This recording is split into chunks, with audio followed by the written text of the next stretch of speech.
தொடர்ந்து விஜய் வந்து பேசிட்டு வர்ற பேச்சுக்கள்லாம் பார்த்தீங்கன்னா கேட்கக்கூடிய அளவில் இல்லை. ஒரு நாகரிகமான ஒரு மனிதர் பேசக்கூடிய அளவில் அவருடைய பேச்சு இல்லை.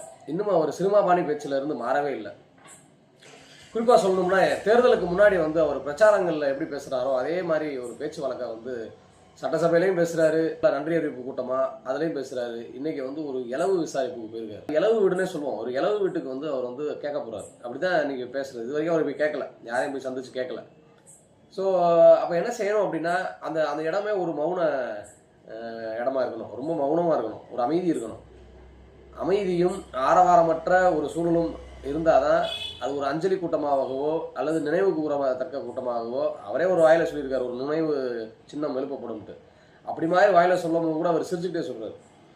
ஏதோ ஒரு ஆக்ரோஷமாக யாரோ ஒரு பழி வாங்குற மாதிரி. இந்த கூட்டத்தில் விசில் அடித்து டான்ஸ் ஆடி அவரோட செய்திகளாம் பார்த்தீங்கன்னா மிக அசிங்கமாக இருக்குது. ரொம்ப தரக்குறைவாக இருந்தது. ஒரு வார்த்தையை டேஷ் போட்டு சொல்லாமல் சொன்னார். மயிறு அப்படிங்கிற வார்த்தை அந்த இடத்துல ஃபில் பண்ணிக்கணும். ரெண்டாவது நான் வந்து இந்த ஓடு ஓடுன்னு பாட்டு, ஒரு சினிமா பாட்டை வந்து பாடி அதை ஆக்ஷனோட காமிச்சார். அது அங்கே இருக்கிற மக்கள்லாம் பார்த்து சிரிக்கிறாங்க, சந்தோஷப்படுறாங்க, விசில் அடிக்கிறாங்க, துண்டை சுற்றுறாங்க.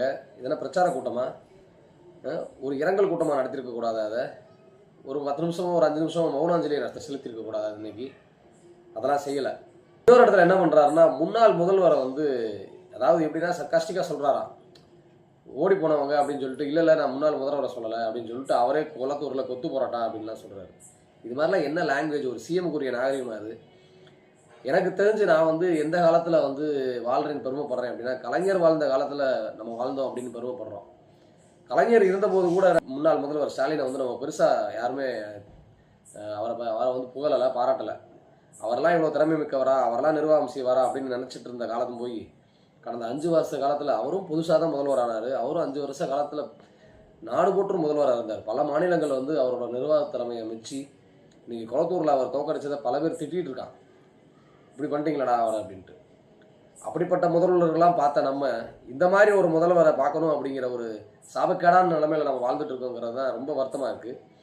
அந்த சாபக்கேடான நிலைமையில வாழ வேண்டியிருக்கிறான வருத்தம் எப்படி உண்டாகுதுன்னா, இன்னைக்கு விஜய் பேசின பேச்சை பார்த்து தான் தெரிஞ்சிச்சு.